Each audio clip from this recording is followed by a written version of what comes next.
Page 314, Part 23.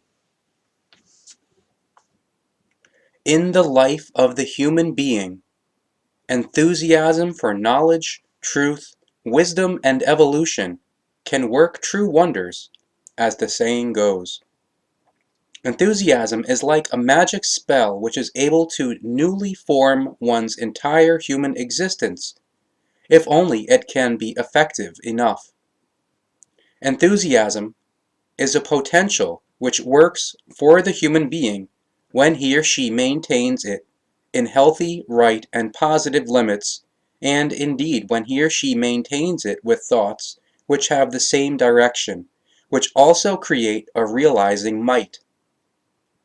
But positive thoughts, that is to say, positive thinking, and that is what is being spoken about in this sense, does not mean that simply and exclusively only good things should or must be thought, as if all of it were reality, as is preached by positive thinking hack writers, such as the preacher Norman Vincent Peale, the so-called patriarch of positive thinking, and as J. Murphy and consorts write in many books which stultify knowledge and truth. In fact, it is not done by simply thinking positively, and as if everything positive were already acquired and achieved. In truth, positive thinking means much more, indeed, that one must also think in a correct, truthful, healthy, evolutive, and creative way, and thereby also in a constructive way. Therefore, positive thinking deals with a progressive thinking which brings forth ideas, and from that, ideals and imaginations, intentions and efforts, and so forth, and does not simply nonsensically concern itself with things as if they were already created. Positive thinking is a value which also contains the self-cognition in it, as well as the self-realization connected with that. Consequently, in this regard, the significant thought patterns must be set up and maintained, for which a more or less appropriate enthusiasm is of great use. But how then does a real self-cognition function? This is a question which is certainly very misunderstood, and is also not recognized in its actual truth by psychologists. Basically, what needs to be explained about that is that the human being has a spiritual self available to him or her in the form of the innermost creational nature, as well as a personally created self in the form of the inner nature, as has already been explained many times in similar contexts. As a consequence of this, with the self-cognition there are therefore two different forms to recognize and to fathom. Indeed, first, there is the inner nature, and secondly, the innermost nature. The first process of recognition leads to the inner personality-related nature, which the human being forms himself or herself and makes into his or her real inner personality. And it is this nature which must be recognized and fathomed in all its details in order to then acknowledge the obtained results as given facts. Once the results of this self-cognition are achieved, the second part of the self-cognition follows, which now relates to the innermost creational nature of the spirit, which gives life to the material consciousness and subconsciousness as well as to the entire body. The creational impulses of striving for that which is higher must be searched for and recognized in this creational nature, and be specifically separated according to their particular values, in order to then carry these over into the material realm of the consciousness, and to evolutively process them in order to newly form the inner personality-related nature from them, and to awaken it to new and evolutive life. And once one's new inner nature is formed according to the creational norms pre-given by the innermost nature, then one must also follow the obligation to also express one's inner nature in one's visible and audible, outwardly directed nature, as in the full expression of the virtues, in the form of one's language and behavior, in the expression of one's habits, in one's neighborly love and universal love, in one's joy and enthusiasm, in one's freedom and harmony, as well as in one's humaneness and one's interpersonal relationships, and many further values of the positive and affirmative. However, enthusiasm is required for all that because it is a motivation for the success. Enthusiasm can be of very great benefit to the human being. However, its absence means an absence of initiative.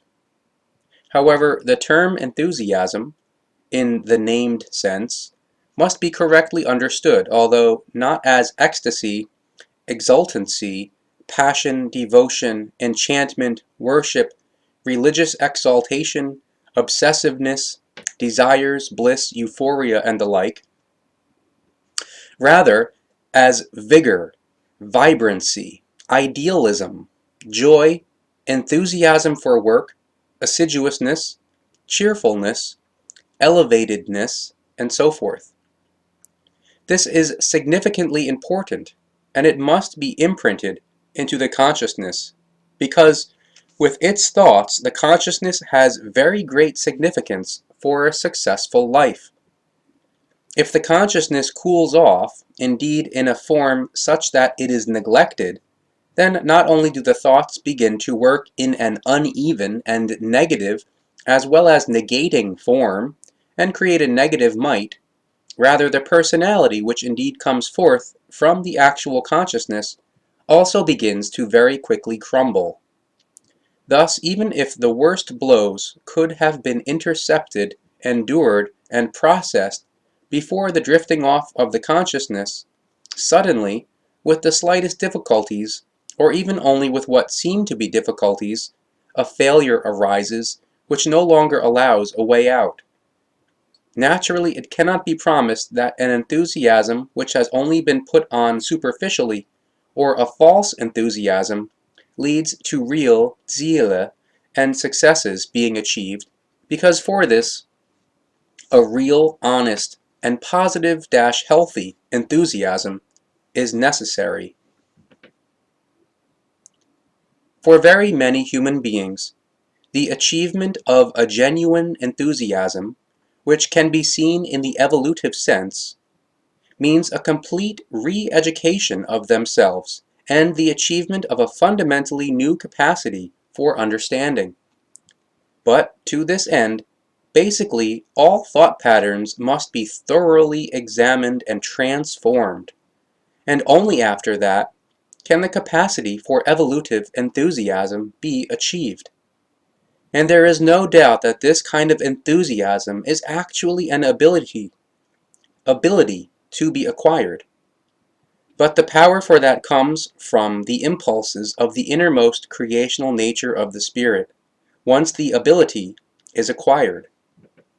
And if the human being wants to claim for himself or herself the capacity for enthusiasm and make it useful to himself or herself, then he or she must first really create it in himself or herself, because it is no more simply given to him or her and lain in his or her lap by creation than are all other qualities, and so forth. Only the creational impulses for its achievement are anchored in the innermost creational nature, as is the urge to strive for it. However, nothing more. Consequently, it is the human being's sole obligation to do and to undertake everything in order to fulfill the striving and to realize the innermost nature's impulses, which are specifically directed at very many things which one is able to develop. Many human beings are only truly alive once they have created the capacity for the enthusiasm in themselves. However, that is not surprising, because the enthusiasm helps one to overcome very many obstacles and difficulties which would otherwise bar the way to that which is progressive. As a result of the evolutive enthusiasm, the vitality also climbs, and there is a strengthening of the capacity to endure when things are very hard, and situations and so forth arise which require tough endurance. Even just in the ups and downs of daily life, the enthusiasm creates the necessary power to cope with everything. But enthusiasm also gives a firm sense to everything that the human being does.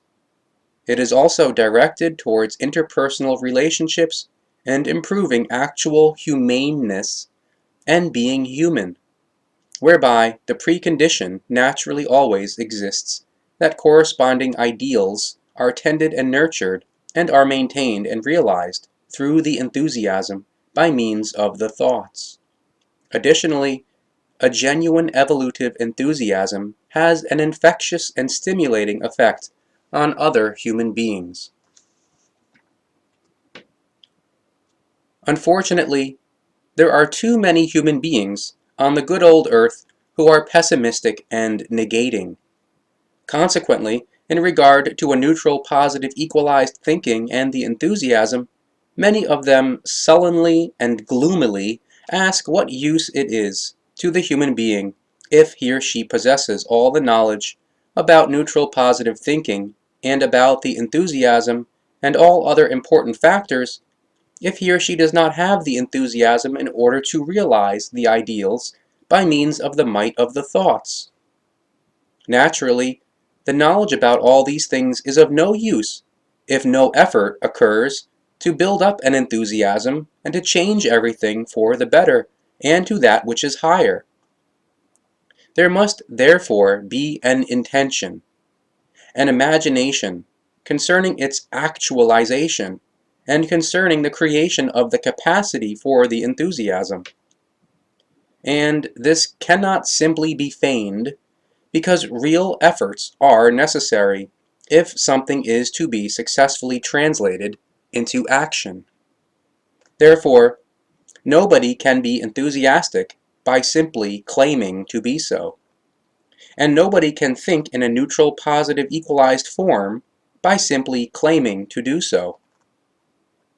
One cannot simply decide that it suddenly is so, just simply so, without everything first having been laboriously achieved.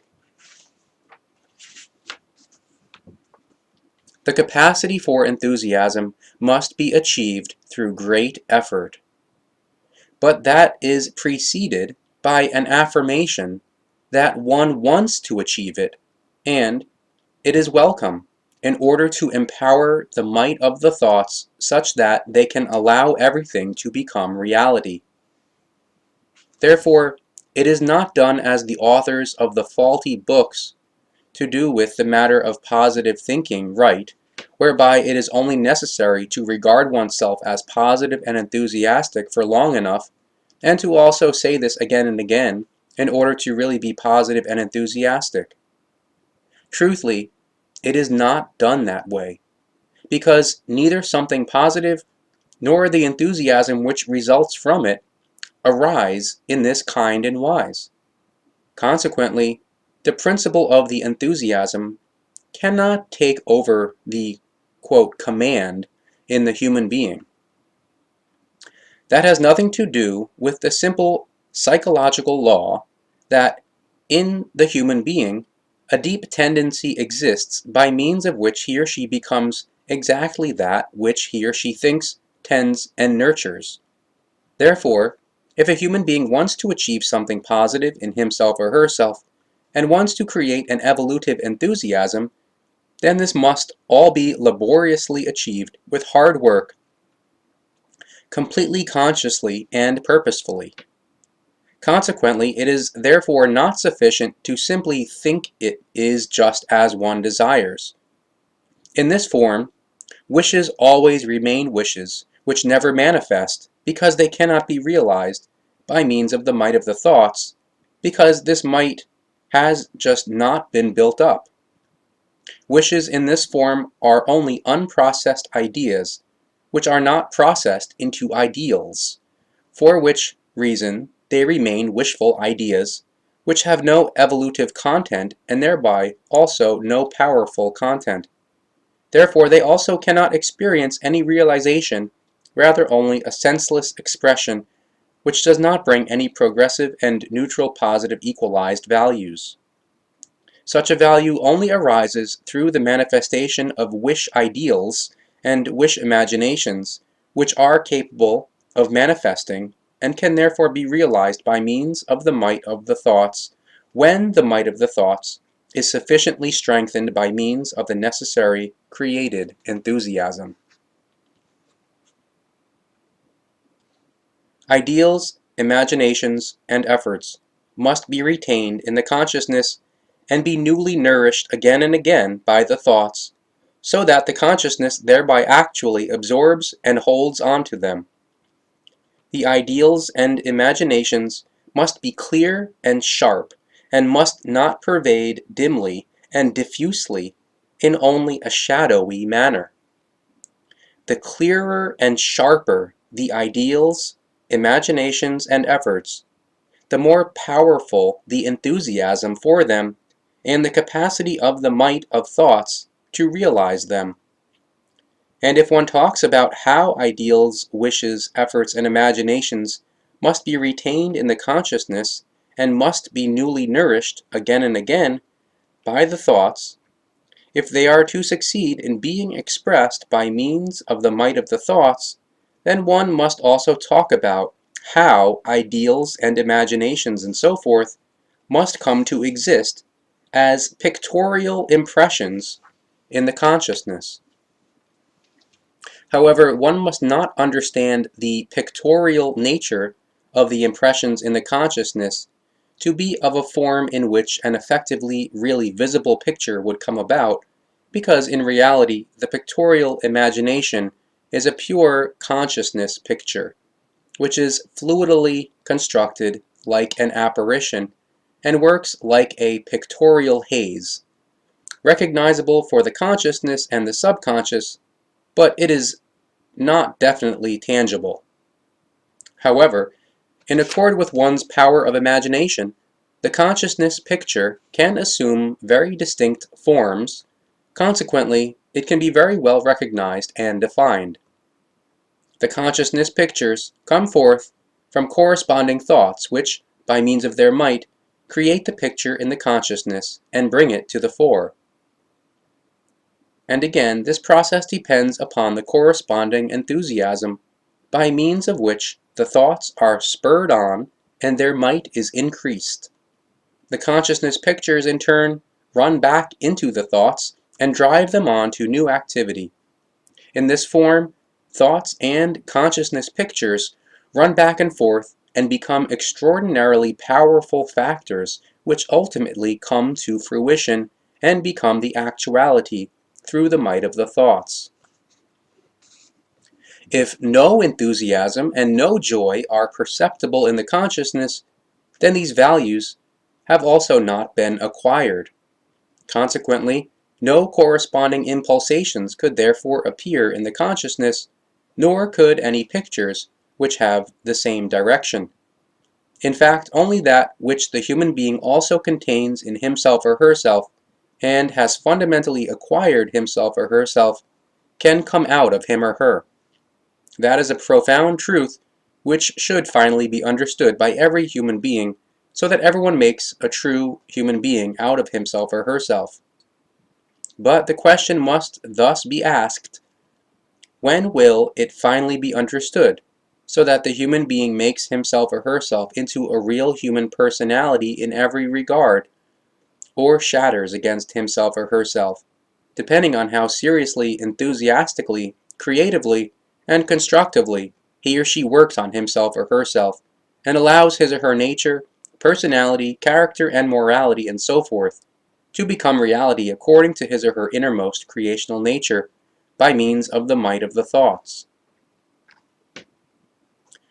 An enthusiasm is also necessary for daily life, because all that which occurs is only thereby able to be copied with, is able to be coped with in real affirmative form, quite especially for one's daily work or that which one is otherwise obliged to execute. Enthusiasm is of particular significance and of profound value, because if there is none, then a miserable mood is unavoidably part of the order of the day, because the work is only reluctantly executed, and with the greatest difficulty, and thereby listlessly. This is a fact which applies to an extraordinary number of human beings, who also thereby make every day and their entire lives a tribulation. Therefore, if, with one's daily work, an attitude is to prevail through which the work is executed with joy, then corresponding enthusiasm must be created for it, which relieves all the self-torment and the aversion, as well as the disapproval, rejection, revulsion and repulsion, and so forth. Therefore, all work must be tackled, carried out, and completed with joy and enthusiasm, if indifference and destructiveness are not to arise in the consciousness and in the thoughts. Work is a legitimate necessity, without which no evolution can occur and no life can be maintained. Every single creature must execute its work, even if it is just the search for nourishment or nest building for the offspring. How much more then the human being must take on the responsibility of his or her work, if he or she wants to scrape a living and fulfill all his or her many wishes for prosperity and abundance in every regard. And how much better it indeed is to carry out a rising work with joy and enthusiasm, instead of with a miserable mood and all possible efforts to rebel, which ultimately also costs much energy. Besides, working joyfully and enthusiastically also means to be conscious of one's obligation and to fulfill one's responsibility, as well as to be evolutively active in an absolutely conscious form. Schiller once wrote, quote, "Work is the pride of the citizen, and blessings are the prize for effort."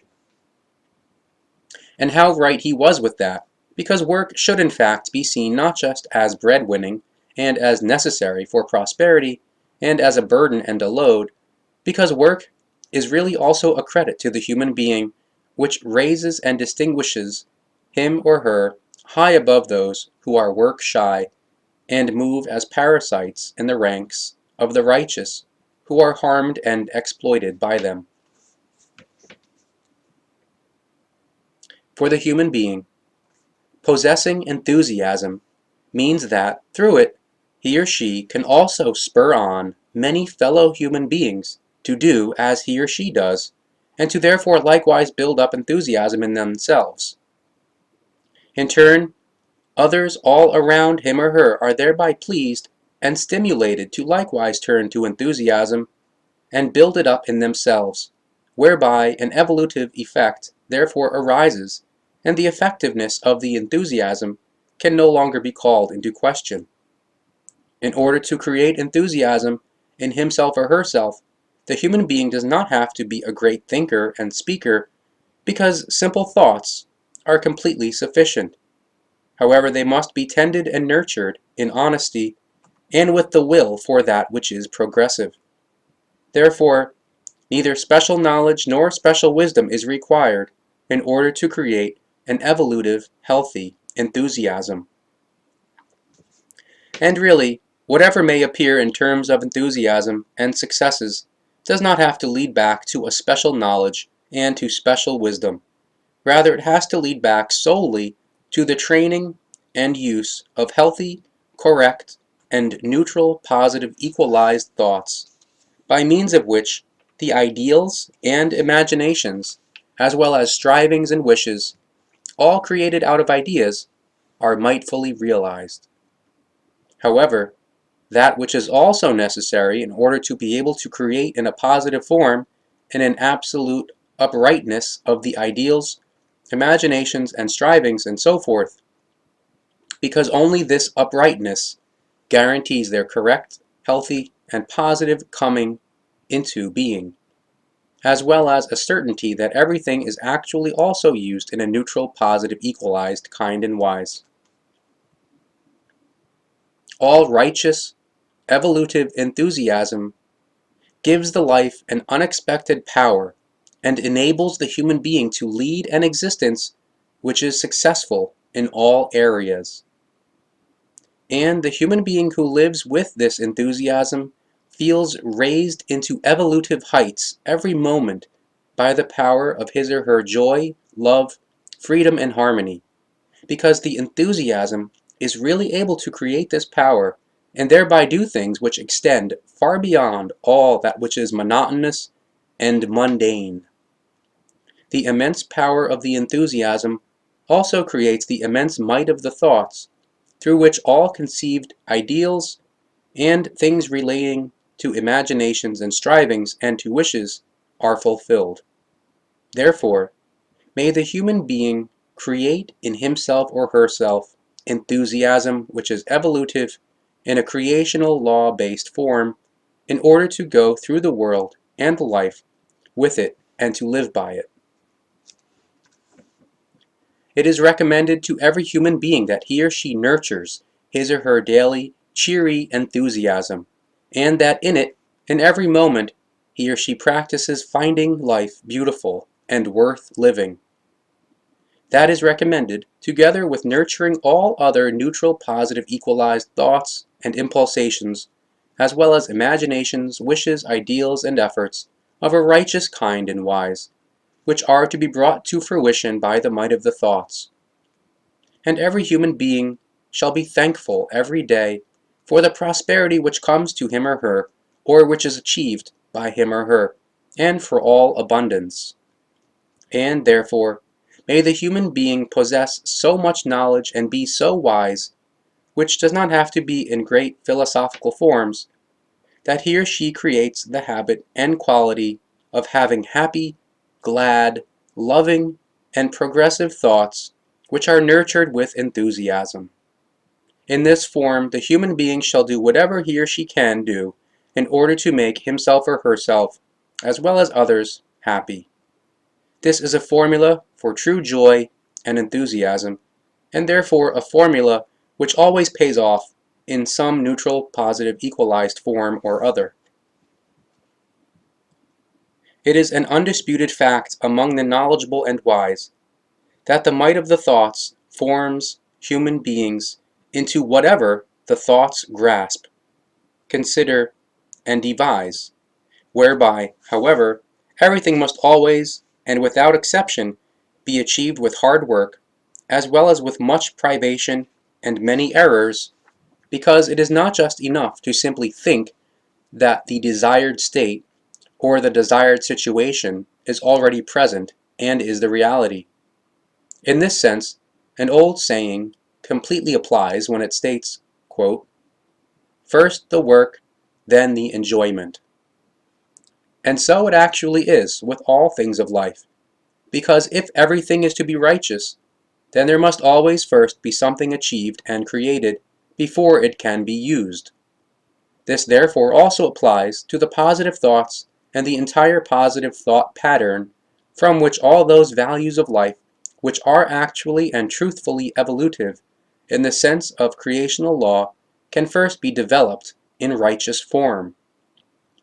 And all of that is always connected with an evolutive enthusiasm, which does not tolerate any negativism, because from such only negative results come forth.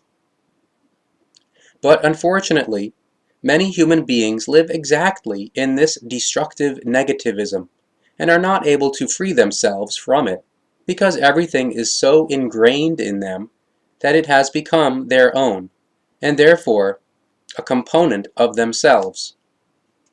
In this regard, many have thus made themselves the real experts of negativism, and therefore in their thoughts they exercise a constant denial, which is then also actually realized by means of the might of the thoughts. However, if, in contrast to that, the human being constantly, consciously practices an evolutive enthusiasm by means of which the neutral, positive, equalized thoughts are fortified in their might, then the enthusiasm is able to work wonders when the ideals, imaginations, efforts, and wishes which are nurtured by the thoughts are transformed into action by means of the might of the thoughts. Once enthusiasm, joy, and neutral, positive, equalized thinking are already exercised and effectively used in even the smallest and simplest things, then unexpected possibilities open themselves to the human being. However, with all of it, one must not forget the patience which is necessary and indispensable for everything, because everything takes time and nothing can be brought to fruition overnight when it deals with things and matters and so forth which must be created through the pure might of the thoughts. Therefore, in any case, patience must be brought into the course of the thoughts, and must naturally also first be achieved, as must the optimism, which is just as necessary with the entire thing. However, neither patience nor optimism can be built up and created by the human being in one single day, because truthfully this often takes many months or even years and decades. And many human beings never ever learn it if they are so negative and negating that their life and their personality are one single cesspit. The practical experience shows that the change over to the enthusiasm from indifference and neglect of obligation in regard to the life is in no form easy, nor can it happen quickly. Truthfully, it requires a long time, much patience, and very much perseverance. Therefore, if the human being wants to build up enthusiasm, then he or she must absolutely know what perseverance means. Namely, not only persistence, rather, to a great extent, a bearing up and withstanding, and indeed, especially in regard to setbacks, affliction, and effort, as well as in regard to making errors. But if the perseverance is there in all its forms, then the end product will be worth the effort in every case, regardless of how many weeks, months, and years everything takes, and also regardless of how laborious everything is. With that, there are always many critical moments which must be overcome and conquered. If a danger emerges, then hope must not be lost, while a giving up must absolutely not be considered. If the end of what is possible appears to have been reached, and deceptive thoughts and feelings arise, then everything in one's power must be done in order to allow high respect, patience, optimism, and perseverance to take the upper hand. The enduring, the withstanding, the persisting in, and the being able to bear all penetrating and threatening negativity is called for, because only thereby can everything be overcome in a progressive, healthy, correct, and positive form. Number 1. Enthusiasm is a value of the consciousness and thereby of one's inner nature, if this inner nature is formed in accord with one's innermost nature. Therefore, in order to feel enthusiasm, the human being must be in harmony with his or her consciousness. Number 2. Evolutive enthusiasm is so strong and mighty that none of life's hard knocks can do harm to the human being who is inspired with enthusiasm. Number 3. If a human being feels no enthusiasm in himself or herself, then that is as if he or she has not yet climbed out of a dark abyss into which he or she fell as a result of his or her unknowledge and inattentiveness, and in which he or she had to starve and go thirsty. Number 4. Once conscious, evolutive enthusiasm is achieved, then the practical experience of it, creates actual vitality.